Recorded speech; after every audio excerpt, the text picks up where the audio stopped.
सुवर्णमृग रचना केल्याचे कोणी कधी ऐकलेले नाही.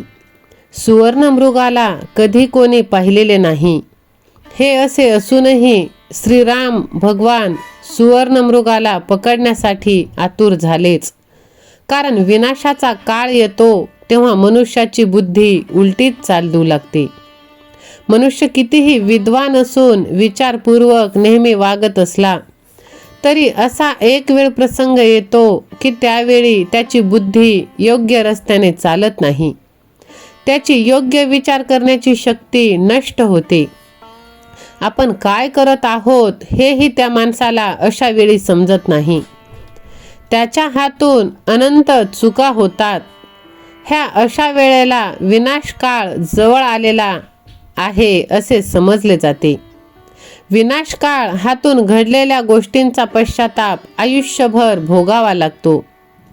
प्रभू रामचंद्रांना सोन्याचा मृग कधी नसतो ही गोष्ट ठाऊक नव्हती असे नाही. त्याचबरोबर लक्ष्मणाने तो सोन्यासारखा दिसणारा मृग नसून मारीच राक्षस आहे हे सांगूनही राम त्या खोट्या सुवर्णाच्या मृगामागे लागलाच आणि आपल्यावर फार मोठे संकट ओढवून घेणारा झाला. ह्याच वेळेला विनाशकाळ असे समजले जाते आणि ह्या प्रकारच्या विनाशकाळीच बुद्धी उलटी चालून मनुष्याच्या नाशाला आमंत्रण देत असते. दिगंबरा दिगंबरा श्रीपाद वल्लभ दिगंबरा. सहमत असाल तर श्री स्वामी समर्थ असे टाईप करा आणि ह्या भक्तिमय चॅनलला सबस्क्राईब करा. भूतकाळात घडलेल्या गोष्टींची चिंता करत बसू नका. भविष्य काळात काय होईल ह्याचीही काळजी करू नका. बुद्धिमान माणसाने वर्तमान काळातील कामातच गुंतलेले असायला पाहिजे. भूतकाळात घडून गेलेल्या गोष्टींचा विचार करून काहीही फायदा होत नाही. त्यात नको तो वेळ घालवण्यात काहीच अर्थ नाही. जेव्हा जेव्हा माणूस कसला तरी शोक करतो तेव्हा त्याचा सर्वनाश होताना दिसतो. म्हणूनच शोकाप्रमाणे दुसरा कोणीही शत्रू नाही हे समजून घ्या.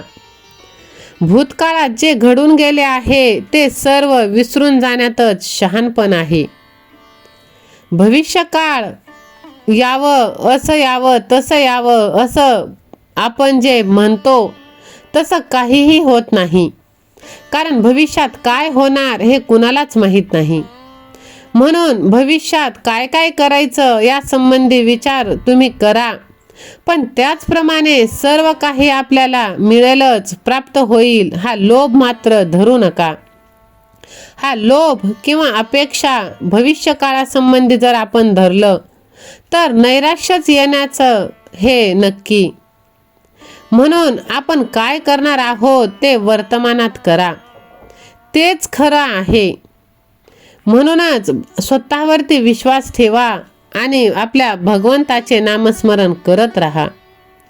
दिगंबरा दिगंबरा श्रीपाद वल्लभ दिगंबरा. मित्रांनो, कितीही झालं तरी आपलं आयुष्य हे आपल्या मनाप्रमाणे घडत नसतं. भगवंताचा जो न्याय आहे त्यानुसारच आपल्याला चालावं लागतं. म्हणूनच कितीही झालं तरी जे घडून गेलं आहे त्याबद्दल दुःख तुम्ही करत बसू नका. त्यातून काहीच आपल्याला साध्य होणार नाही. जो आपल्या इच्छांवर विजय मिळवतो तो सर्व गोष्टींवर यश प्राप्त करतो. आयुष्यात यशस्वी व्हायचं असेल तर मग हा संदेश तुम्ही शेवटपर्यंत नक्कीच ऐकणं महत्त्वाचं आहे. संतुलित मनासारखे साधेपणा नाही, समाधानासारखे आनंद नाही, लोभासारखे आजार नाही आणि दयासारखे पुण्य नाही. श्री स्वामी समर्थ. जय जय स्वामी समर्थ. कधीही वाईट लोकांच्या चांगल्या शब्दांवर विश्वास ठेवायचा नाही. कारण ते शब्द चांगले आहेत, तो व्यक्ती नाही. दुधात मिसळलेले पाणी देखील दूध बनते. त्याचप्रमाणे आपण चांगल्या लोकांबरोबरची मैत्री करून चांगले होऊ शकतो. आपण चांगल्या लोकांबरोबर मैत्री केली पाहिजे. आपल्या चुकांमधून शिकले पाहिजे. चुका टाळण्यापेक्षा त्यातून शिकणे अधिक महत्त्वाचे.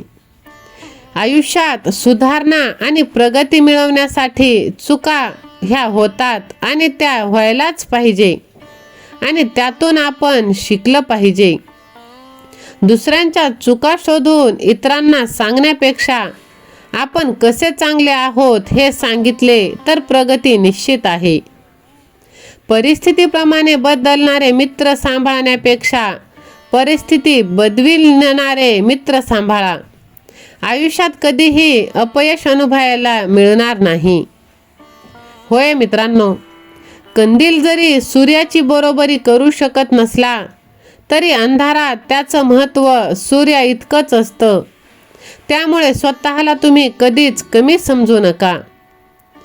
तुम्ही जे आहात ते दुसरं कोणीही नाही. जीवनात चांगल्या व्यक्तींना तुम्ही शोधू नका. स्वतः चांगले व्हा. कुणीतरी तुम्हाला शोधत नक्कीच येणार आहे. दिगंबरा दिगंबरा श्रीपाद वल्लभ दिगंबरा. मित्रांनो, आहे त्या परिस्थितीमध्ये जर आपण आनंदी राहायला शिकलो तर सर्व काही आपल्याला प्राप्त होत असतं. यशाचा सुंदर असा मार्ग दाखवणारा गुरु म्हणजे श्री स्वामी समर्थ. फक्त त्यांच्यावरती विश्वास तुम्ही ठेवा. जर कुबेरनेही आपल्याला उत्पन्नापेक्षा जास्त खर्च करण्यास सुरुवात केली तर तोही एक दिवस कंगाल बनणार आहे. जीवन म्हणजे एक उघडं आकाश आहे जिथे विचारांची भरारी उंच आहे. सकारात्मकतेने पॉझिटिव्हतेने चालत राहिलं तर आयुष्याचा प्रत्येक क्षण सुंदर आणि महान आहे. म्हणूनच आयुष्याचा आनंद घ्या. आयुष्य हे परत मिळणार नाही. आहे त्या परिस्थितीमध्ये समाधान शोधा. वाईट वेळ आली तरी ती निघून जाणार आहे. कितीही झालं तरी आयुष्यात सुख आणि दुःख ह्या पायरी निश्चितच असणार आहेत. या जगात आपल्या मनशांतीपेक्षा मोठी संपत्ती कोणतीच नाही. वेळ सर्वांना मिळतो जीवन बदलण्यासाठी, पण जीवन पुन्हा मिळत नाही वेळ बदलण्यासाठी. हा वेळ जो आहे तो अमूल्य आहे, तो सत्कारणी लावा. ज्यांना खूप टेन्शन आलेलं आहे, खूप चिंता आहे, दुःख आहे, त्यांना हा संदेश तुम्ही शेअर करा. माणसं ओळखा. आयुष्यात खूप समाधानी राहाल. चॅनलवरती नवीन असाल तर व्हिडिओला लाईक करा, चॅनलला सबस्क्राईब करा, बाजूची घंटी देखील दाबा आणि कमेंट बॉक्समध्ये स्वामी सेवा आणि मी असे टाईप करा. स्वामी माऊली तुमच्या सर्व चांगल्या इच्छा पूर्ण करोत हीच स्वामींचरणी मनापासून प्रार्थना. श्री स्वामी समर्थ. धन्यवाद.